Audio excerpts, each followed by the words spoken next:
Okay, so hey there. This is the next part of the build on my GP38 dummy locomotive. My last video was when I installed the power drive, the trucks for power drive and the motors. Took out the dummy trucks, which were basically shells of trucks with solid axles and no gears, no connections. So shell comes off, and just to catch up, we've got the new motors from Lionel with all the wires to come through to run the couplers and the power feeds on both ends. I've got wires just tucked all over the place just for storing this. And so we've got the drive trucks with all the pickup collectors on them, all that fun stuff. So this replaced some blanks that were on here and added the trucks that accept the motor drives. And these are for a legacy locomotive. This had Lion drive, which means these trucks actually twist off and the motor stays connected. So anyways, what we're working on next is to install the components from the Electric Railroad Company, which unfortunately is dissolving, going out of business due to plans by Lionel. Their business decision, and that's unfortunate because this is about as simple as it gets for adding TMCC and sound to a locomotive. This is the Cruise Commander from the Electric Railroad Company. This is the entire TMCC unit less this card, which is, this one is called an R4 LC. Usually you see R2 LCs. They're pretty much interchangeable. I don't know what's the difference in them. But this is the brains of the show. The wires go into these little lugs on the boards. If I remember right from my last one, I believe that's the motors. I'm going to have to refresh myself with the instructions. These should be the electro couplers and the sound card, which is that guy. This is the sound card from the Electric Railroad Company, and it's for a GP locomotive. The sound card comes with the plugs, the wires that go between here and here. Let me back this off a little bit. So the two wires that go between this bridge and its bridge on here. It also has the 9-volt battery connector cord. Comes with a little piece of shrink wrap and a zip tie to help tie things in place. And comes with a speaker and baffle. And on my GP30, I wasn't able to use the baffle because of how this works. I'm probably not going to use their baffle again, because I'm going to put the speaker in the fuel tank where it would normally be. So I'm going to have to do a little work to make that sure that fits and doesn't ground out and does its job in there like I did on the GP30. The Cruise Commander comes with the R4LC card, and if you've never worked with TMCC, this thing is kind of the brains of the operation. This is, as best as I can figure out, where everything goes through. All the command controls, all that kind of stuff. And then it just distributes out to here and all the different pieces. And this is designed to be screwed down to the deck, make a hole, find a hole. And this, the Electric Railroad Company actually suggests stacking it with this, and that's where the sticky tape is for, or if you've got someplace else and you've got room, sticky tape it down. But the Cruise Commander comes with a card, comes with the run program switch. You guys should be pretty familiar with those if you've had a TMCC locomotive or one that's had sound. This locomotive, the dummy tray, the dummy frame is also the same one as for the powered one, so it has lots of places for that, and where the original sound pot went through, and wires down into the fuel tank, all that stuff. But it comes with that. It comes with this, which is the antenna. That little end clips onto the board for the TMCC, and it comes with a couple strands of wire, a little more shrink wrap. Comes with a couple of zip ties and a couple more screws. So it's really not a huge deal. Basically, you've got the power coming off the trucks going into the board, the power going out of the board to the motors, power coming out of the board to the lights, and the power going out of the board to the electrocouplers. So it's a pretty straightforward operation. There's not a whole heck of a lot to it. It's pretty easy. So give me a little bit and I'm going to start working on this and start hooking things up.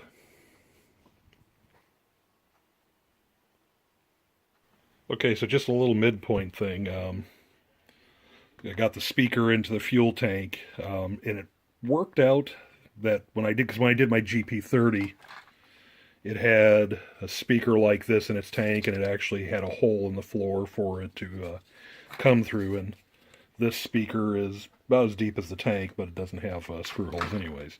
But this speaker is exactly the size of the opening, the recess into here for the fuel tank. So what I've done, I'm going to use the tank as the baffle. I'm not going to use the electronic railroads. They recommend doing stuff like that, and it doesn't quite fit, or turning it face down. I don't have the space for that. So it works fine with using the GP30 tank as the baffle. So the GP38 is going to be the same. So I tack glued 4 spots in there, and then I made a little webbing harness that's actually pretty darn snug to hold it down just in case the glue decides to vibrate loose. That is cinched in, and how I cinch it on the ends, that actually pulls it together, takes the slack out, and tightens this up pretty darn good. So that'll hold it into place, and then this wire will come up through the bottom. But also I've got the run and program switch in, and the instructions say that run is on the empty lug. I'm trying to see my hand and shoot here. So, most important thing is on the bottom, run and program. Got to have something to let you know which way to have the switch.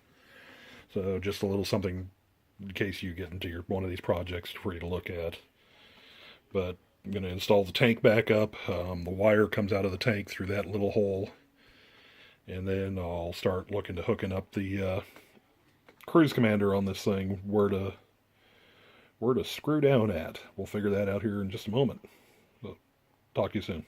Okay, so just another status update. I've installed the fuel tank, and I've installed the main Cruise Commander here, the main unit. The R4LC card goes on top of these. This is not installed yet, but I set this forward enough on the Cruise Commander to have room for that to set that down. Now, the one thing to know if you're doing a GP38 is when you look at the shell, the body is very narrow to the running boards. And that thing is just a shade narrower than the shell. So when you go to screw it down, you got to have a little wiggle room to find your center, test the shell. But this thing has to be dead center to fit so that the shell fits down onto here like it's supposed to. But now I've got to start running some wires up. These are the couplers, the electro couplers, and coming out of each truck there's 4 wires. 2 are the electro couplers, 2 are the center roller and the outer lines.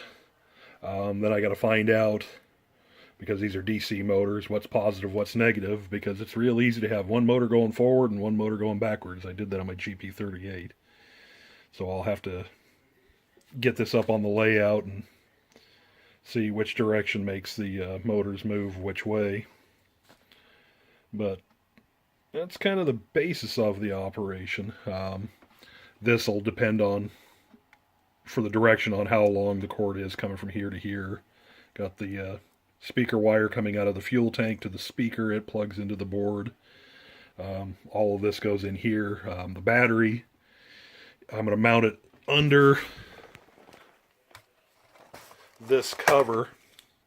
That's where you would change the battery for the TMCC version, and I'm guessing the legacy version too. So the battery will mount under that, and then use its 9-volt connection there to that. So anyways, I gotta take care of a few things around the house, but this is a little bit of a start to what's going in. Catch you a little later.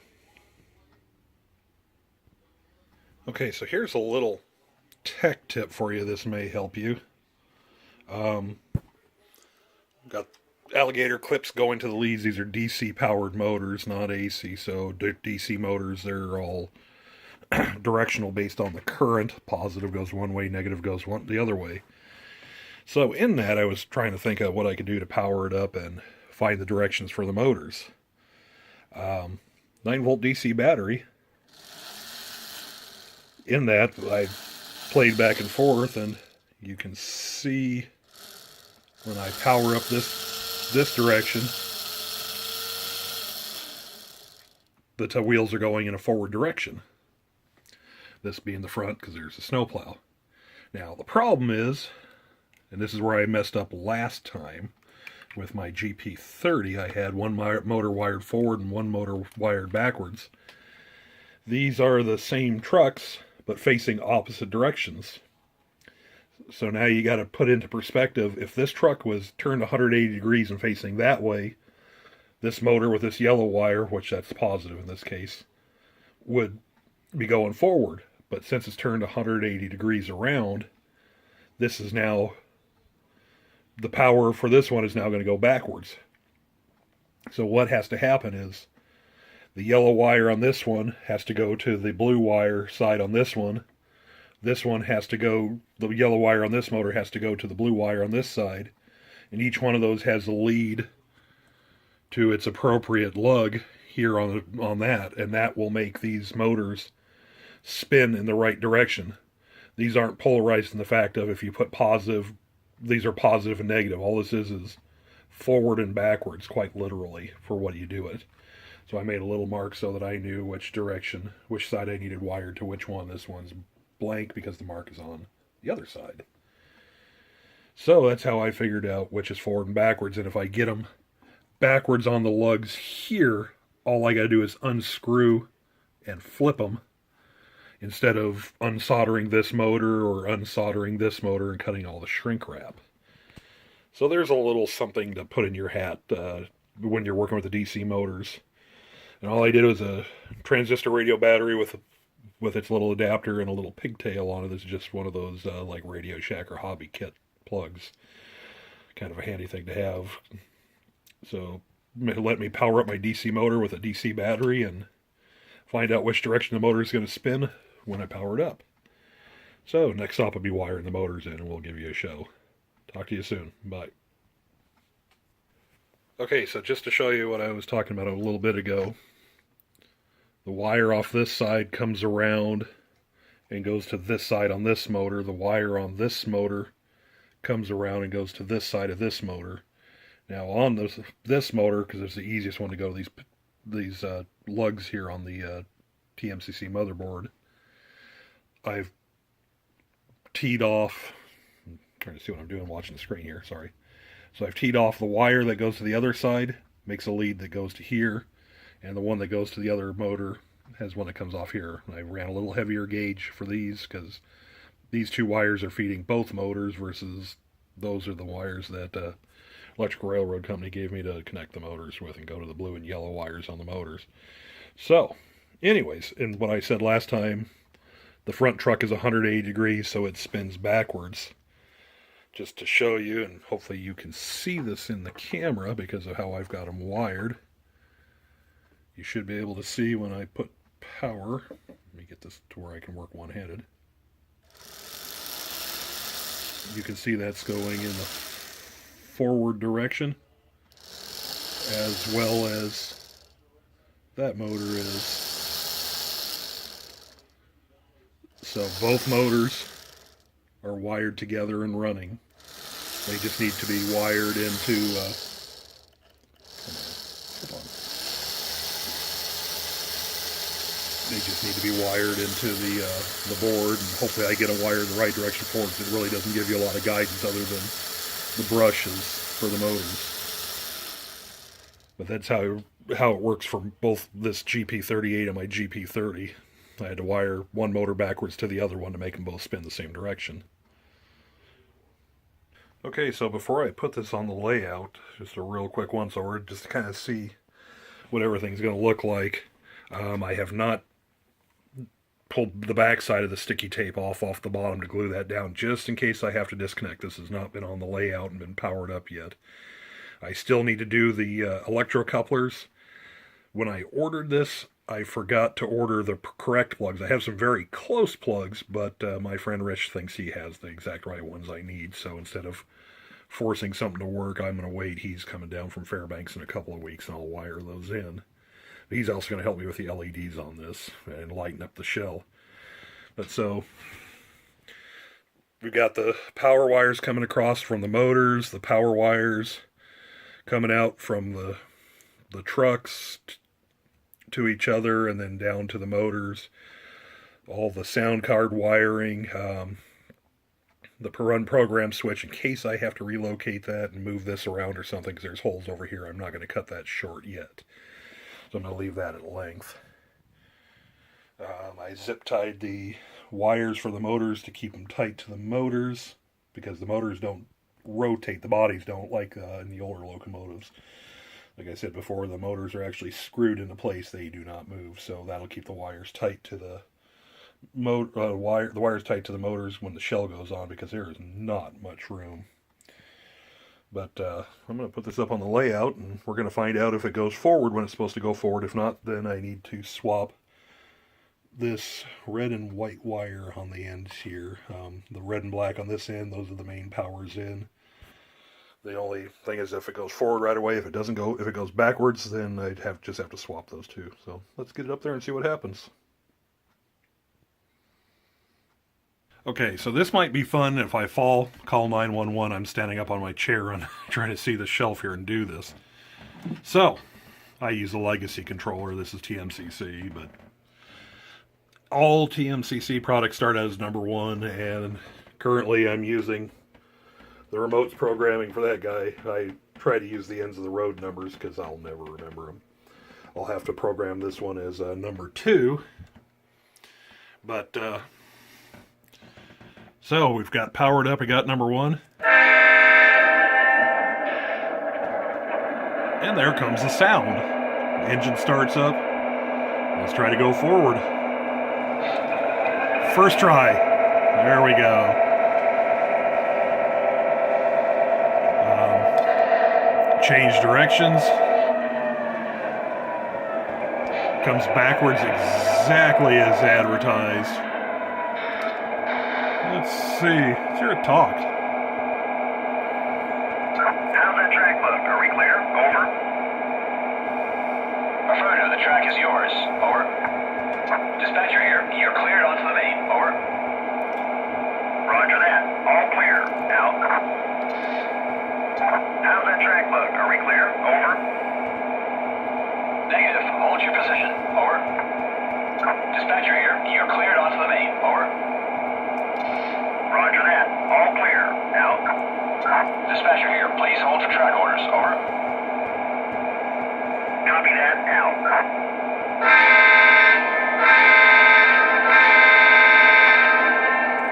So we've got crew talk, we've got tower talk, we've got a horn.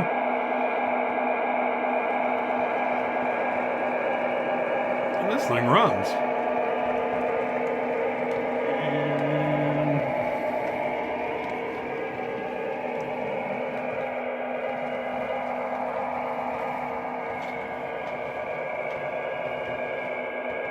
The brake works.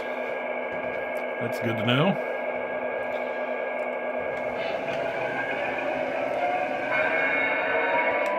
Even makes brake sounds.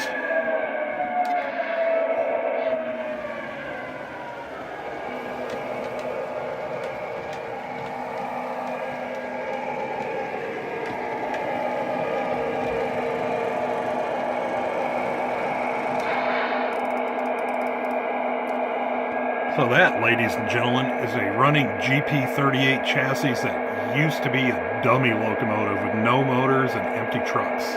And it's all TMCC with Railsounds, thanks to the last kit I was ever able to buy from the Electric Railroad Company.